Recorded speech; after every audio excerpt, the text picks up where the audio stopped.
Yo guys, what's going on? It's your boy Nick from Run the Foot Market here. Today, boys, I'm bringing you guys number 5, Road to R9. We are making our way closer every day. I took yesterday off of YouTube with the series, and maybe the day before. I've been really busy, guys. Been trying to do my best to get this out to you. So in order to make up for it, guys, today's episode is going to have so many different trading methods, so many new things you guys can learn. I go ham on trading methods and everything in this episode. You do not want to miss watching this whole, whatever it is, 25 minutes. I did 2.5 hours of trading unedited.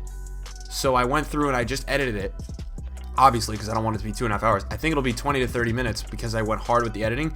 There are like 6 different trading methods I do in this video, and I think we do pretty well. Not all of it sells by the end. I'm trying a different thing where I'm going to talk over it now. I just recorded the gameplay because I wasn't going to sit there for 2 hours and be all upbeat. So I wanted you guys to see what I did. You guys are watching right now. I'm kind of looking at this Murata. Last episode we invested in a Murata at 27,000, assuming he'd start to go up a little bit. He's at 34,000 right now. We bought him with a hunter, so he'll sell very easily. We listed him as the cheapest card for Murata with a hunter on him, so we listed him at 33,750, and we go look at the same. We've invested in Maris, who's pretty much the same, and we invested in El Shirari because we thought he'd get in the team of the week. We bought him for 3K. He's like 4K now, so we're gonna go ahead and take that profit. We sold a ton of silvers, guys, since the last episode, so we've been doing really well silver wise. We had like 20 before I cleared them, and that's great because we did really well at the Super League trading. A lot of those sold for 2-3K. It's going to go to show when we go look at the transfer profit. I think we're like almost at 100K transfer profit, 94 or something. So we're really starting to do some damage in terms of like making coins on this account. I was waiting right there for that Murata to see if the 34 would sell, just so if it did sell, we could list for 34.5 or 34.750, but it didn't. So I just went ahead, didn't waste any time, and just started with putting him at 33.750. Guys, I just wanted to let you know I'm very much enjoying the series. I want to keep this thing going through the whole FIFA 18. Your guys' support for this series has been insane, and I'm going to try my best to keep this going and show you guys different things every episode. There are so many trading methods in this episode.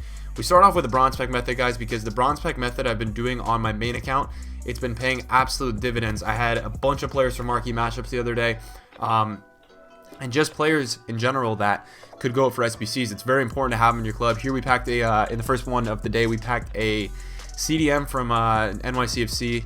And he was selling for like 500 coins at the time we packed him, so we listed him up for like I think 400, 350, something like that, try to get some sale there. And then we also packed a Red Bull Salzburg player who is currently, that's a past team of Mane's, and player of the month is coming out tomorrow, which you'll see. We go ahead and make a few investments towards the end of the episode. He's currently selling for like 500 coins because he's on a past team of Mane, so he's inflated a little bit in price. So we just made our money back. We just doubled our money from that bronze pack. Opening for 400, we probably got about 1,000 coins back from that pack, which works out to be pretty profitable. And then I'm gonna go ahead and open up a few more. But I just wanted to talk to you guys about logistics of what this episode is going to look like. We're gonna start off with some bronze pack method. We're gonna probably do this for another minute or two. Then, guys, we just go into straight trading. No investing. We stayed away from silvers today. So I know we did silvers the last 2 episodes, and yes, silver trading is very profitable. There's a ton of ways you can do it. Today we went for some marquee matchup sniping, just briefly. We went for a ton of like chem style trading, position change trading. You guys will see, man. I'm pretty sure not a lot of you use some of these methods, and they are profitable. Boy, oh boy, when we get some of those to sell, they're going to be profitable. We sold 2 silvers there. 2 of the lingering ones from the Super League ones that we were trading with last time. Made great profit there. We go ahead and we put on a Marseille League 1 max buy now 1,000 price filter because right now Marquee Matchups requires players from Marseille, and they're currently selling at 1.3. So we picked up a few, I think, for 900 coins. Nothing crazy. I was picking up some on my main account when it was thriving yesterday, when everyone was listing these cards for cheap. And I was selling those on for like 1.5, 2K. The hype is dying a little bit for Marquee Matchups, but I think we still picked up a Germain and a center back, or Germain, I don't know how to say that, but we picked both of those up for about 900, 1,200 to sell them on for, making about 200 a card there. That's not much at all, and that's not really what this episode's going to look like in terms of making coins, but just a unique sniping filter. You guys can align certain filters on Marquee Matchups depending on what they are on the week, the teams. You can get filters to really go ahead and snipe some players and make some really good profit. Here we looked at the Marquee Matchups. I did the Marquee Matchups on my main account, and I made like 20K because they were just easy to do, very profitable. So on this account, we had a lot of League 1, League 2 English players, bronzes, from the bronze pack method, obviously, and that's why we do it, just in case there's a marquee matchup like this every week, and we can go ahead and just do this easy. I think I had to buy one player for this marquee matchups, maybe 1 or 2 golds, just because you needed some golds. And the center back was a K, and the striker was 650. So we paid 1,600 for that marquee matchup, and we got a jumbo premium silver pack. I think you guys are gonna see the profit that we make in this pack. I have a theory that I think that these silver packs are more profitable than most gold packs. Right now, silvers are selling for like, if you get one in a league SBC, one for a marquee matchup, they sell for like 3K a pop. It's actually mad. These silvers you'll see in this pack. This guy, this goalie we got, I think sells for like, his cheapest was 3.8. I listed at 2.9. I think that's what we ended up listing. I mean, it was mad. I was looking at it, I was like, there's one page, you know, Liga MX currently has a Liga SBC, so that's why he's selling for a lot. And that's, look, that's double of what we paid for that marquee matchup already on one player. Then we get a Bundesliga goalie whose cheapest is 2.6. We went ahead and listed at 2.1. He goes ahead and sells later in the episode. We got a Super League goalie who was for a little bit under a K. So right there, guys, we're already making 6K off 3 players, and we spent 1,600 coins on this pack. So extremely profitable. I would suggest if you guys do the bronze pack method, if you have the ability to do some of these marquee matchups, and they give out a silver pack and you only have to spend like a K or 2K, please do it. Because I think those gold packs they're a little overrated unless you pack something huge. I've been finding that these silver packs are paying out, seriously paying dividends. And you'll see here that this right pack we picked up from in this pack from the Liga MX, he sells for like 1,000 coins, 1,400. He sells later in the episode. It was actually crazy. I think we made like over 10K on this pack, and we paid 1,600. You'll see that there's squad fitnesses. We got 3 squad fitnesses in this pack. And what I end up doing, guys, is I'm keeping them in the club till the first weekend league, because right now they're like 600, 700 coins. And boy, oh boy, are those going to sell for like 2K the first weekend league. In tomorrow's episode, guys, there's going to be ones to watch coming out. There's going to be player of the month. Tomorrow's episode, guys, I'm going to hop on here at some point during when there's lightning rounds or promo rounds, when the market's taking a dip, especially in the consumable market. And I'm going to go ahead and pick up some consumables for investments for the first weekend league. I think I'm going to put like 20K into it on this account, and hopefully we can turn that 20K into 40K in a few weeks. So I want to have this account be, you know, like have some trading, some investing, some SBCs. No gameplay. I want to keep this just trading to R9. Like, we're going to get there, and I'm going to show you guys every way you can trade in this game, different ways you can make money, what's right for you, what doesn't work for you. This is a series to show you guys options and to show you how I do, not my magic, but how I do a lot of different things. When one thing's not working, I have a ton of other things. As you saw there, I went ahead and picked up a Salah for 22.5, I think. And you're like, right now that's kind of what he's selling for, but we went to look at right mid, and he's right wing in this game, and right mid is a position change. So you kind of got to look at different players and see, like, are they selling for more in one position? And he usually does. He sells for 3 or 4K more in his right mid position, and a right wing to right mid card is only a K. So someone listed for his, like, literally his selling price at 22.5. So I go ahead, I picked that up, and I think I go ahead and try to list for, what do we try to list for? I think 24,750. We try to get a K or 2 out of it. It was very profitable the other day. I was making like 3 or 4K. I'm not going to get that into it because it is a confusing method. But basically, you could just think of it as like we went ahead and we sniped something for 22, and we're going to try to flip it for 24.5. And it's pretty nice that we're up on this coinage now, because now I'm able to kind of trade with these higher budget players, which I'm really, really, really enjoying. It's been kind of a drag every episode to hop on and just have to like only trade with silvers. That for me has been like a little frustrating. Like, just only silver trading can get so repetitive, so boring. And I'm really happy right now that we're able to move up, and soon hopefully we can make bigger time investments, some 84 inform investments, some higher investments. Like maybe like in a few weeks we'll be able to pick up like good team of the week informs if we like the investment. And I don't know how much R9 is going to be this FIFA. I've heard that I think ultimately I want to go for the 94 or the 96, the ones with the 5-star skills. And those are going to be like at least 3 or 4 mil. So at least like they could be 5, 6, 7. So with this series is going to get to go for a while, and you'll see when we start building a higher coin base, everything, we're going to be able to start putting more money into certain investments. As you see here, I do the same thing with Willian. 22.5, that's too cheap for him. I go and try to flip for 24.750. In that right mid position, that's too cheap. He's naturally a right wing in this game, so with the modifier, he should go up in value, and that's just, I saw that as too cheap, so I took the opportunity, went ahead, picked him up. A little method right there that you can use, guys, with anybody. Like if someone's converting a cam to CM and his CM card is like cheaper than his cam card or something, you know that's messed up. Like maybe you should go pick that up and try to relist higher. It works really well. You'll see I go later in this episode with chem styles. Like I was trading a lot with players with 100 chem styles, and we made a lot of coins. Not all of it is sold yet by the end of this episode, but by the start of next episode, you guys are gonna see like we were making like 3, 2, 4, 5, 6K a player, and we did that with like 4 or 5 players. So I think next episode we're gonna walk on with like a lot of coins, Here you're seeing I'm bidding on a Perisic. He goes for like around 7K, but we picked him up for 7.5 with a hunter, and his cheapest hunter card was like 8.7. So we go ahead, we list for 8.3. That will sell pretty quickly. I think that sells within like, I want to say like 15 minutes maybe. And that was the joy, guys, right now that I was able to get on here for 2 hours today. I've been every episode for this so far. I've been on here for about half an hour to an hour trading, and I'm happy that I was now able to get on, do solid 2 hours, had the free time, get to show you guys a ton of methods. Here I was using a filter where I was searching hunter cards and gold players, and I put the max by now at 2K because most of them were selling for 2.5 plus. And essentially I sniped in Abubakar for 1.8 or 1.9. He ends up going for like 3.8 because he has a hunter on him that adds so much value because hunter cards have value.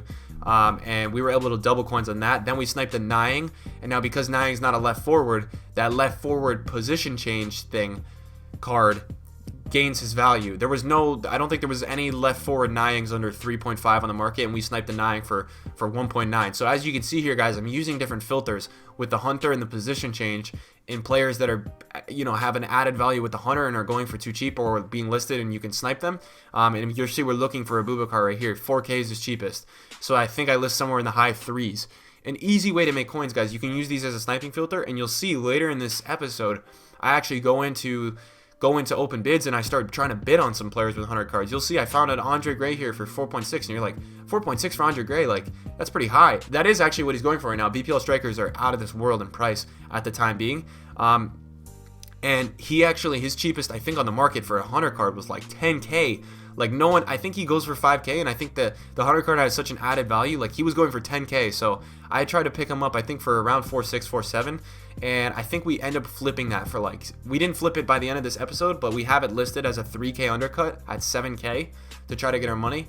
And that's going to be a 2K profit. I mean, that's on an open bid. That wasn't even a snipe. Like, the Abubakar was a snipe. Here we got a Dennis Suarez on an open bid for 2.8 with a hunter. His cheapest was 4.2 with a hunter on the actual listing.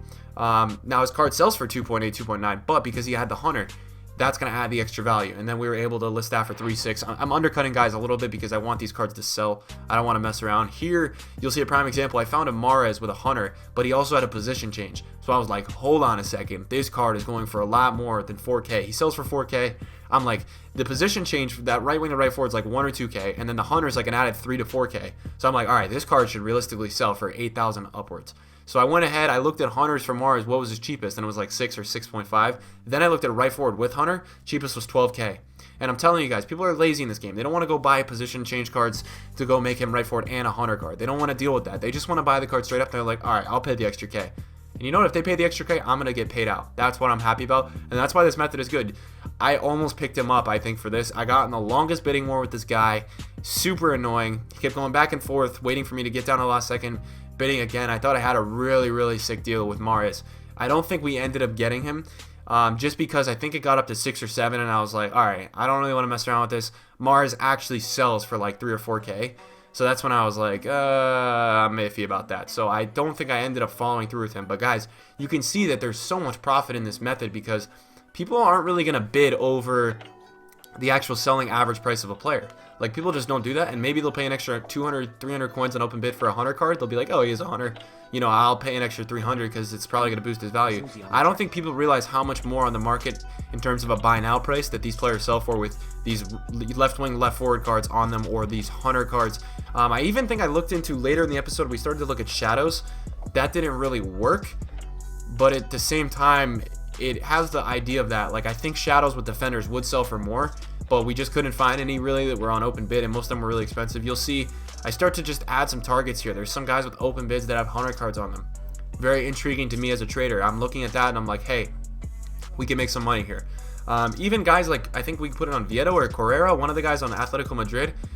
It doesn't really matter who they are, guys. Like, the cheapest gold with a hunter card on them is 2.4K right now. It's Barreño, I think. He's literally the cheapest gold with a hunter on him. The added value is absolute mad. If you can see here, I looked up Play, I don't even know how to say this guy's name. His cheapest with a hunter was 10K. So I was like, listen, bro, if I get this for 3.1, 3.2, I have the market to myself. And then the same thing happened with Vieto. This guy was looking, I was like, okay, the cheapest is 4.7. I have the market to myself. Now, it didn't sell at 4.7. So I think I'm going to try to pick that up and list for like 4.3, 4.2. Put it up for a few hours. But with the play, I was like, okay, let's try to list this for like, I think I tried like 5 or 6K. Like, you got to try that. And if it doesn't sell, you know what? You can lower it because you basically own that market with the hunter. But, you know, if you list for a few hours, guys, we talked about this in my latest video on YouTube, lazy buyers. People are lazy. It's not even like this is an example of a lazy buyer because you have the cheapest one, but essentially you are being, because they could really just go buy a hunter for 2 or 3K and put it on the card who was only 1K rather than paying 6K for the card. But I'm telling you guys, people are lazy. I think we go ahead and we also picked up another Andre Gray here.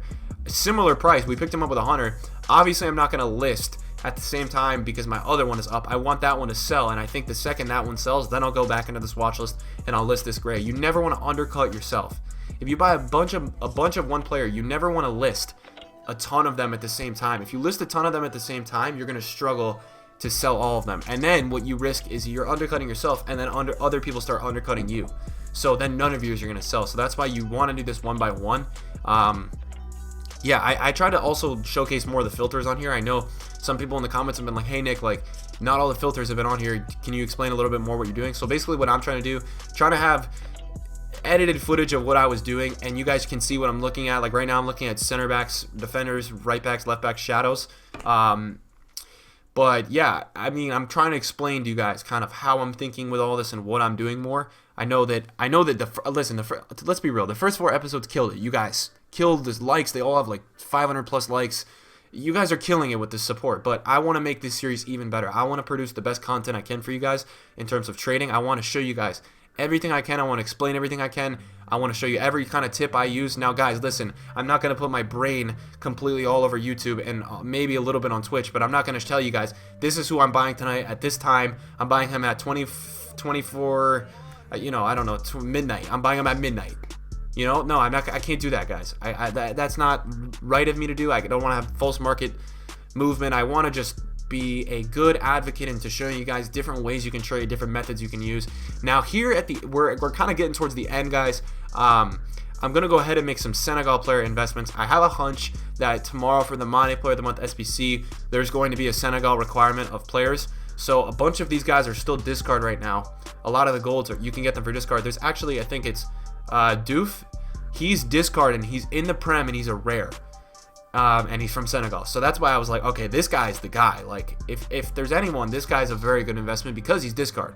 So he's an investment, right? I always tell you guys, for Player of the Month investments, make sure you sell on the hype. Don't hold, don't risk it, because if you do, you're not going to make profit. You will make profit if you sell on the hype. What do I mean by that? You sell when the market starts to move, whether it's 12 hours or an hour before the event. You sell when people are starting to buy for the event.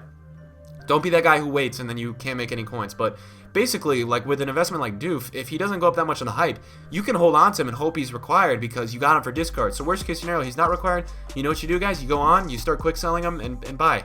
It doesn't matter. You know what I'm saying, guys? So that's something that you guys should look out for. Picking up discard investments never hurts. I'm going to do a more definitive video on Aguero's Player of the Month after this Player of the Month is over for investing. I know a ton of people, you guys killed that video with the Money Player of the Month. You guys loved it. Absolutely loved it.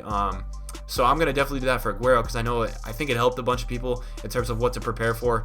I'm looking to see probably tomorrow maybe some past teams, some nations, some Prem player requirement. We'll see. We don't know. That's why I started to look at Schneiderlin because Schneiderlin last night was the cheapest 83 in the Prem. I don't know if he is anymore. I picked up 10 Schneiderlins on my main account for 1.5K or less, and now he's like 2.5K. So I was like, okay, like I'm not really crazy about that anymore. Then we started to look at Joel Matip because I bought a bunch of him for 3.3, 3.4 last night. He's already moving to 4.5, which means he's starting to go into the hype, I think. I think people are going to look at picking up last-minute investments. They might look at a guy like Joel Matip, 83, Liverpool, cheap. He's a good look. He's honestly a good look. He's also just he's a decent center back in this game. He's not going to be a guy who's just terrible and is going to go down because he's strictly required for player of the month. He could actually go up because he's not a bad player in this game. But I was mainly looking out for player of the month. Couldn't really find a price I liked. I think the problem was that I got such good deals on my main account last night that I didn't want to risk getting any bad deals or risking any of the hard-earned coins we've had on this account.